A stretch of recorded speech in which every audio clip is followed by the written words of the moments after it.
The night my parents threw my 8-year-old daughter outside into a raging storm, they told me it would make her stronger.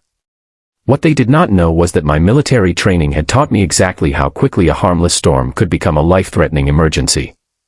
And when I opened the door and saw her tiny body disappearing into the rain, something inside me snapped. My daughter, Lily, had never been a fearless child. She was thoughtful, sensitive, and observant, the kind of little girl who noticed when someone was sad and quietly left a drawing beside them. My parents called that weakness. I called it compassion. For years, I had tried to keep peace between us, believing grandparents could love a child even when they misunderstood her. That belief ended on one terrible summer night. Before we begin, if you enjoy emotional and inspiring stories like this, make sure to support the channel by liking this video, subscribing, and sharing your thoughts in the comments. Your support helps us bring more powerful stories of kindness, hope, and humanity. The storm arrived faster than anyone expected. Dark clouds swallowed the sunset, thunder rolled across the neighborhood, and rain began striking the windows so hard that Lily stopped coloring and looked toward me. My parents were visiting for the weekend. My father, Frank, had spent most of the evening criticizing Lily because she had refused to climb a tall tree in their backyard. He said children needed fear beaten out of them. My mother agreed, saying she had raised me without comforting me every time I was frightened.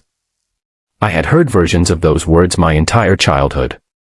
I knew where they came from, but knowing did not make them harmless.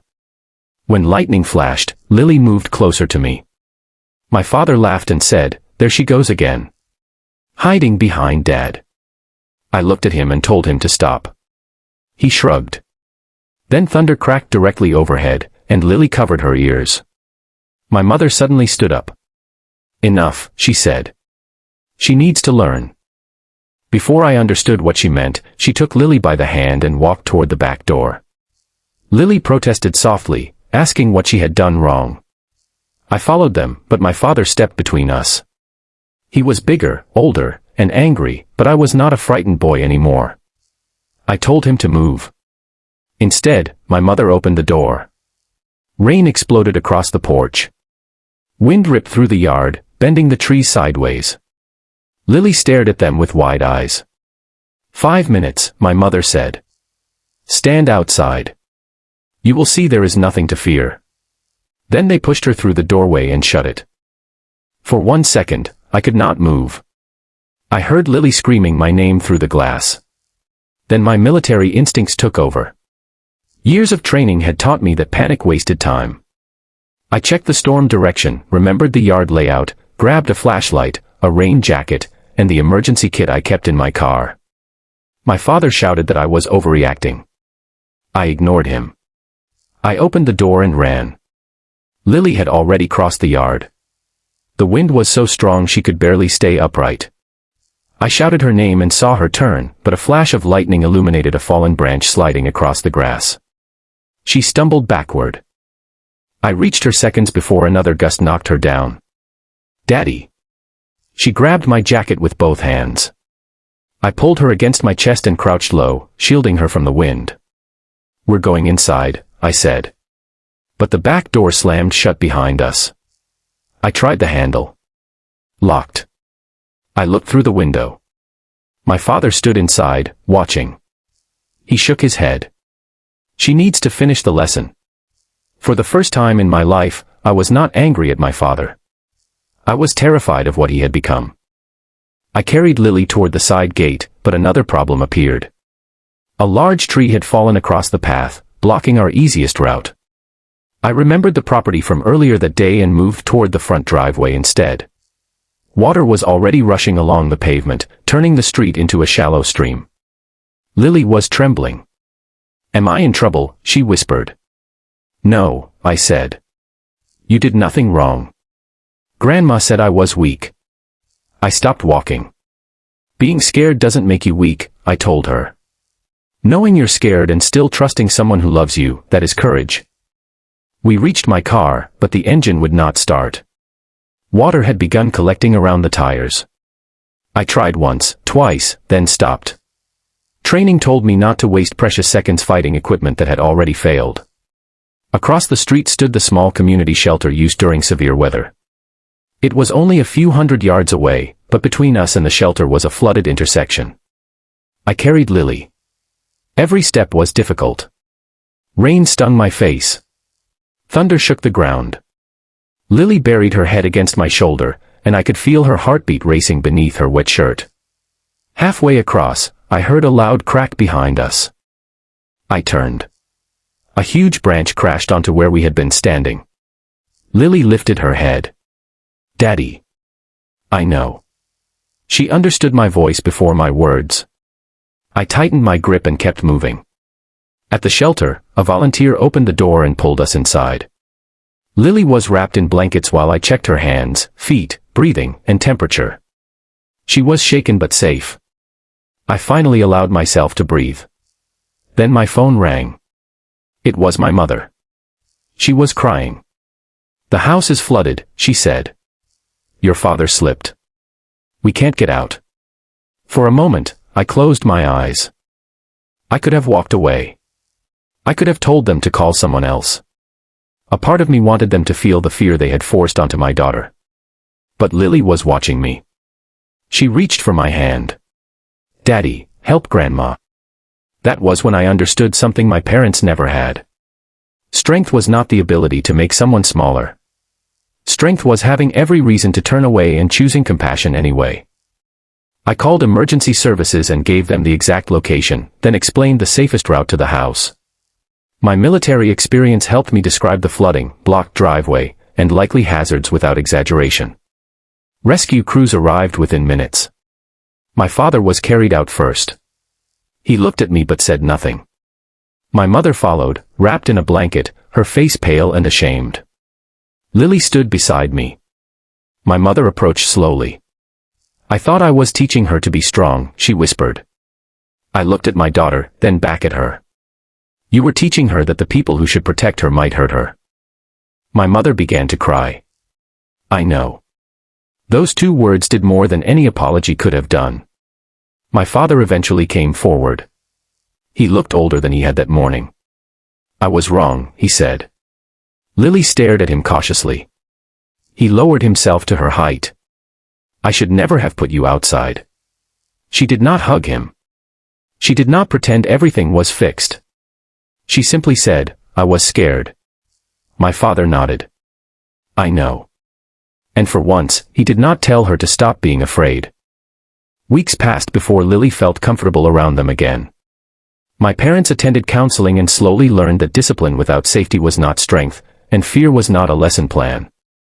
I stopped believing that family peace mattered more than my daughter's safety. Sometimes peace is just silence around harm. The next spring, Lily stood on the porch during a gentle rain. She looked at the clouds, then at me. "Daddy." "Yeah. I'm still a little scared." I smiled. "You don't have to stop being scared." She stepped into the rain. Not because someone forced her. Because she chose to. She held out her hands and laughed as tiny drops landed on her palms. I watched her from the doorway, feeling something loosen inside my chest. My father stood beside me. "She really is brave," he said. I nodded. "She always was."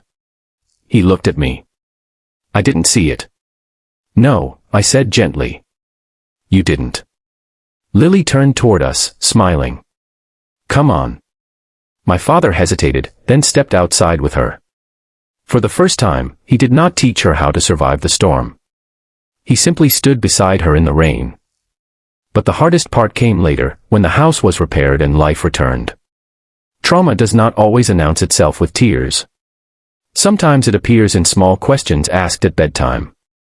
Lily began checking the weather app before school. She asked whether thunder could break windows.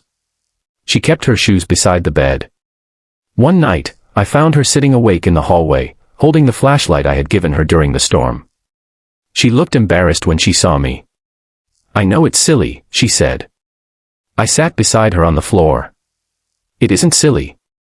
What if another storm comes? Then we prepare for it together." She studied my face. "And if you're not home?" I understood what she was really asking. What if the person who is supposed to protect me disappears? "I will always make sure you know what to do," I said. "And there will always be people you can call." You won't be alone. She leaned against my shoulder. After that, we practiced storm safety together.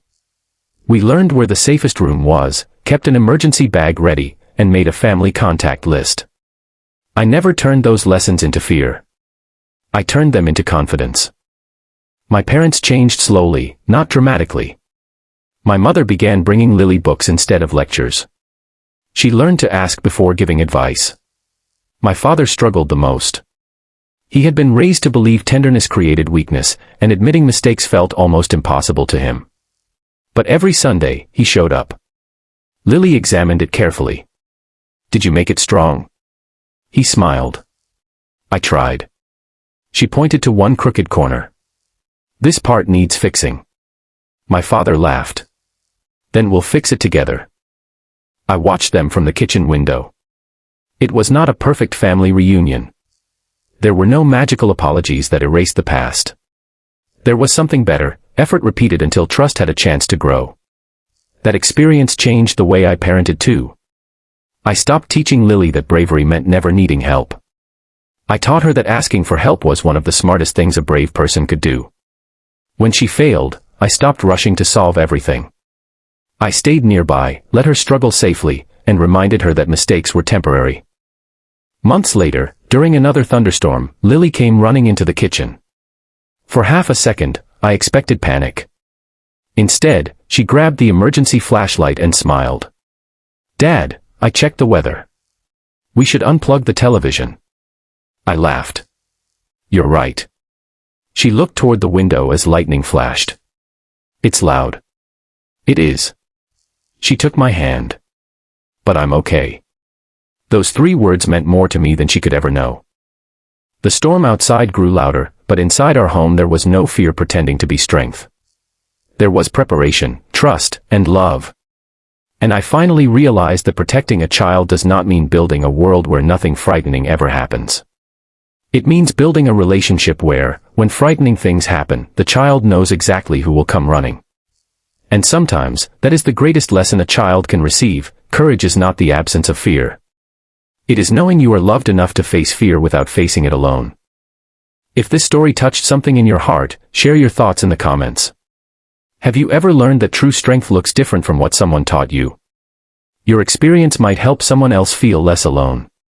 And if Lily's story reminded you that kindness can be stronger than cruelty, please like this video and subscribe for more stories about kindness, hope, courage, compassion, and humanity.